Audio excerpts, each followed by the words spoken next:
Welcome into the In the Money podcast for Saturday, April 18th at Oaklawn Park. I'm Tom Leach, along with Jim Goodman, Keeneland's Director of Wagering Development. A couple of graded stakes on their Saturday card at Oaklawn. One of the few tracks still going, so they're getting big fields. It's great betting opportunities through Keeneland Select, so make sure you keep that account funded every weekend as we roll into some good cards. And Jim, will take a look at the late pick four at the end of this, but we want to start with the two stakes. The first one's in the 8th race, the Grade 3 Count Fleet Sprint Handicap for 6 furlongs, 3-year-olds and up. Got the 3 horses in here that are the top 3 choices that look awfully strong on the numbers. How did you separate it?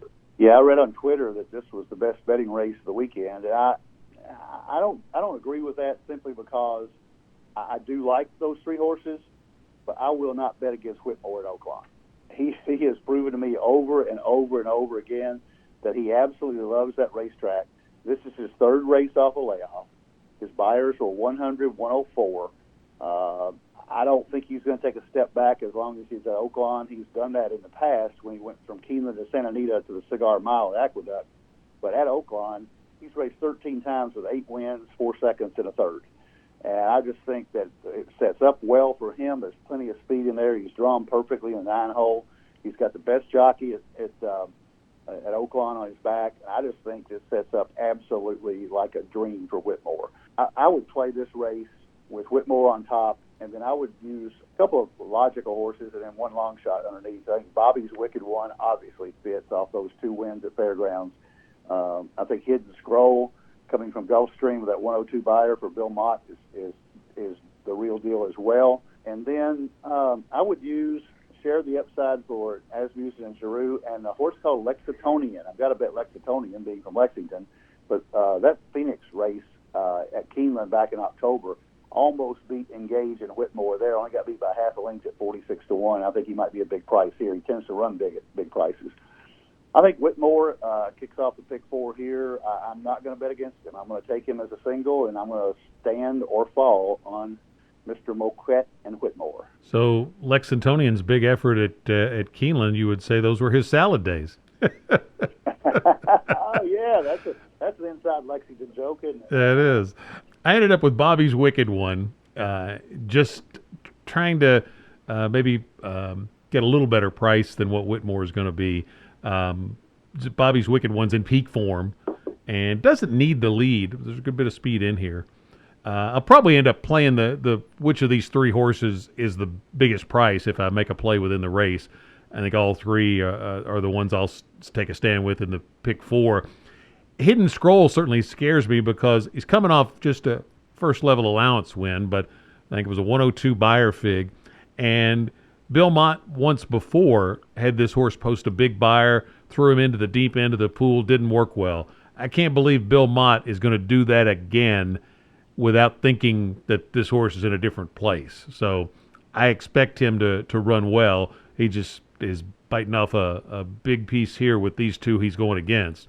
Whitmore's obviously the one to beat. He loves Oaklawn Park and doesn't look like he's lost a step at all at his advanced age. So I love all 3 of those. Hard for me to take a choice. I kind of just going to take a shot with Bobby's Wicked One as I was really, really impressed with that race last out. And then I'm guessing Alstall might have been pointing him for something like the Commonwealth at Keeneland, but they easily reroute here to Oaklawn. The 10th race is the Apple Blossom, Grade 2, I believe now. Fillies and mares 4 and up, going a mile into 16th. Serengeti Empress is going to be the favorite, coming off a really nice win last time, but the only horse in that race that figured to go with her threw her jockey at the start, and so she just had the easiest kind of lead. And I ended up taking a shot with Street Band in here, who was kind of forced into making the first run at Serengeti Empress. I don't think that's the way Street Band wanted to run the race, but was kind of forced into that situation because of the circumstances. I think there's a little more speed to hook Serengeti Empress this time, and maybe Street Band could get a better setup. I love the workout pattern, and I've always kind of thought when Larry Jones' horses work well, they run well. And this one comes off a really sensational work. And she's a Grade 1 winner from the Cotillion last year, so she's got the class, 3rd off a layoff. I'm going to take a shot with her to get you a little bit of a price. but I'll use her with Serengeti Empress, with Lady Apple, the 13, with 14cc. If I go any deeper, and you could certainly in this race, this is loaded. Saracosa ran big last time, and that was the second start for the Contreras barn. And I've talked before, when his horses get good, they tend to stay that way for a little while. Point of Honor is making the second off a layoff. Come Dancing moves into the Lucas barn, and she was really good last year, but this is a little further than maybe might be at her best. So it's a really nice race. I ended up on Street Band for a bit of a price. How about you in the Apple Blossom? I like Street Band as well. I don't know that she's good enough to win the race, but she's going to be right there with the two horses that I think have the better chance to win. Serengeti Empress is awfully tough, but she's proven that if she doesn't get an easy lead, she's catchable. And at a mile and 16, the last time, you're right, the Azeri caught a sloppy track, got an easy lead, and she just coasted. She's either got a lot more left in the tank and she's moving up from that race, or the sloppy track moved her up, and the trip got her moved up. So there is some speed in here, and I think Sophie can sit right off the speed with Street Band, and if she runs a cotillion back, she can win this race. And she's 15-1 morning line. I don't think you're going to get anywhere close to that. More like 6 to 7 to 1. Come Dancing is the favorite. I think I was reading something Ella Starr wrote today as a false favorite, and I can see that. Lucas Barn is not hot right now. Hadn't been hot for a few years. Gets a new jockey. Giroux's a good jock, but Castellano had this horse last few times. And of course, he's been laid up with coronavirus.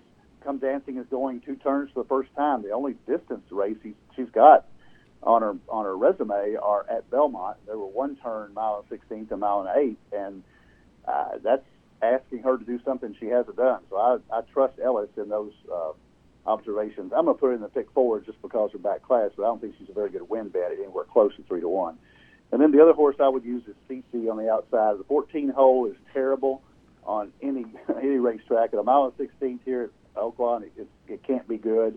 But Espinoza comes with her.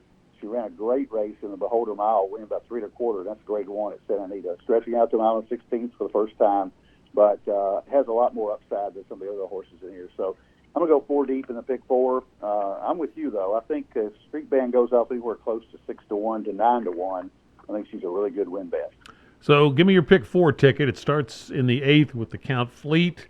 The second leg's a allowance optional claimer, fillies and mares at 6 furlongs. And then the last race is a 50K claimer, 4-year-olds and up. The boys going a mile and the 16th. What's your ticket look like?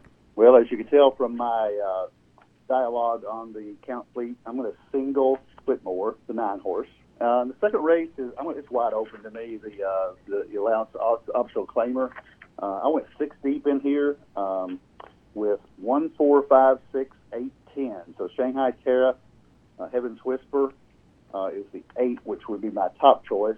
I also use Headland, the 4, Meadow Dance, the 5, Break Even, the 6, and Take Charge Angel, the 10. So 6 deep there. I'm going to use 4 in the Apple Blossom, the 4 that I talked about with a 4, 6, 11, and 14. And that is Come Dancing, Street Band, Serengeti Empress, and CC. In the last race, if you can afford to do it, I'd go all there. I kept the ticket reasonable. I used half of them. I used 6 horses here.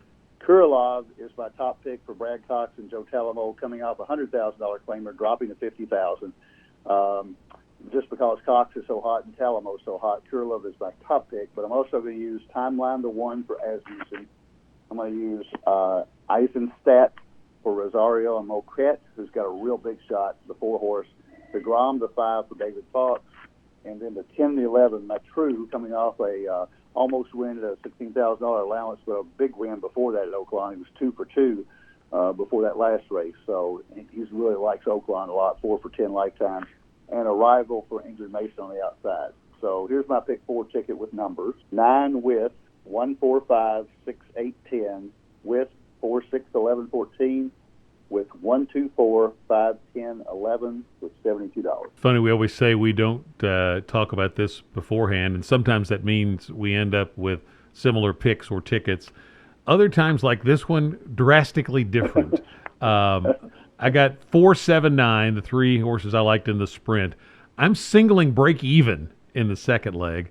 I loved this horse last year on Derby weekend, and I'm just going to forgive the first race off the layoff, and it's way too bad to be true. And I think if she goes back to that Grade 2 form from Derby weekend, I think she's better than these. If she doesn't, if the race this year, I will say, if that one outing this year is accurate portrayal of where she is right now, then it is wide open. But I'm going to single her.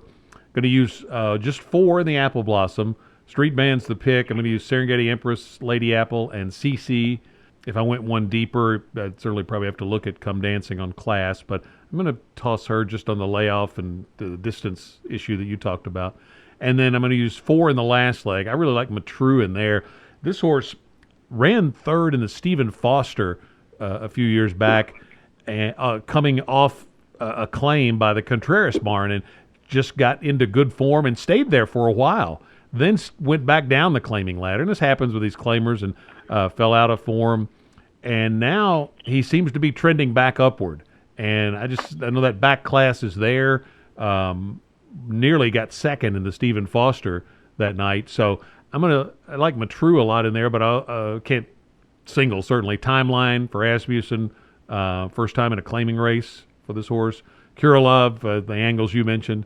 And then Super Dude, just out of respect for Mike Maker and a fairly recent claim for him. So I've got 4, 7, 9 with 6, with 6, 11, 13, 14, with 1, 2, 8, 10.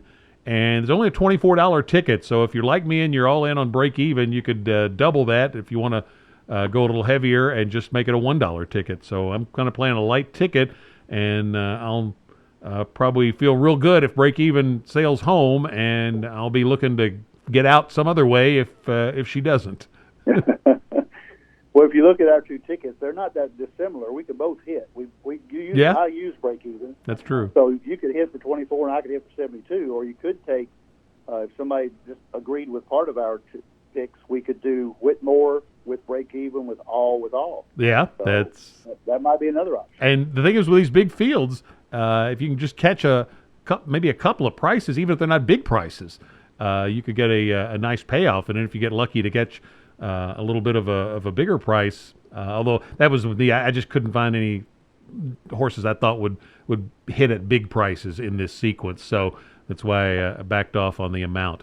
It's a really challenging card, a good way to spend a Saturday when there's not a lot else to do. It's certainly with sports these days. This is a sporting event where you don't know the outcome, as I like to say, and it'll be some really good racing on Saturday there. Gulfstream, Tampa, a couple of other places, and you can play them all through Keeneland Select. So make sure you keep your account funded, and we'll be back next week for another edition of the In the Money podcast or KeenelandSelect.com.